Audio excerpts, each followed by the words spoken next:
this guy's garage. Like and subscribe. Lots of meetings, lots of photo ops, lots of spending, lots of car theft. After 8 years, this Prime Minister is not worth the car theft crime, which is up 300% in Toronto and 100% in Montreal. This is a federal problem. It's his mismanagement of federal ports that allows our cars to be stolen and sent abroad. His quick release of criminals on catch and release who steal our cars is a federal matter, and his mismanagement of our federal police force, which is responsible for organized crime. Will he reverse his failures so we can stop the car theft? The Honourable Minister for Public Security. Again, Mr. Speaker, the Leader of the Opposition forgets one important thing that this government did in collaboration with the provinces from coast to coast. We strengthened bail conditions to ensure that precisely the circumstance that my honourable friend continues to repeat inaccurately is not the case. And I was very pleased that Premier Ford thanked our government at the event yesterday for working with them constructively to put these auto thieves behind bars and do everything we can to bring an end to this unacceptable practice. The Honourable Leader of the Opposition. Here are the facts. They brought in catch and release bail. They reversed part of it. But guess where catch and release remains in place even after their most recent bill?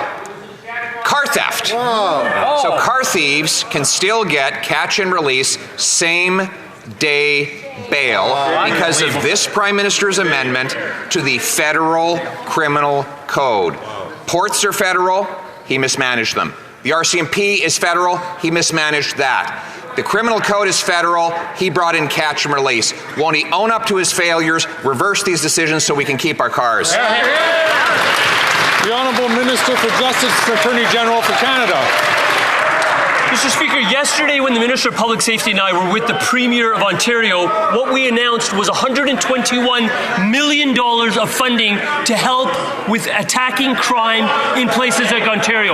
What that will do will help to stop this flow of what we're seeing in terms of auto theft. The other thing we heard from the Premier and what we've heard from the law enforcement officials who were there is that if you want to tackle this, you got to tackle organized crime. Interestingly, the Leader of the Opposition is directing his caucus to vote against anti-money laundering initiatives that are contained in the fall economic statement that would address exactly that.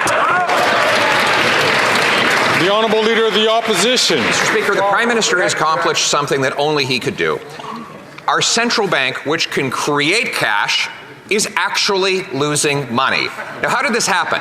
He forced the central bank to create $600 billion of cash to fund his overspending over the last 3 years. To pay for it, the bank makes deposits into the accounts of large financial institutions. Interest rates on those deposits, of course, have gone through the roof, meaning that taxpayers are now forced to bail out those losses. Will he admit that his incompetence now forces Canadians to pay twice, once for the inflation the money printing caused, and twice to bail out the bank, which is failing? The Honourable President of the Treasury Board. Mr. Speaker, I'm not sure if the Leader of the Opposition is aware, but Canada has the lowest debt to GDP ratio and the lowest deficit in the G7. And what we do on this side of the House is maintain prudent fiscal responsibility. Ha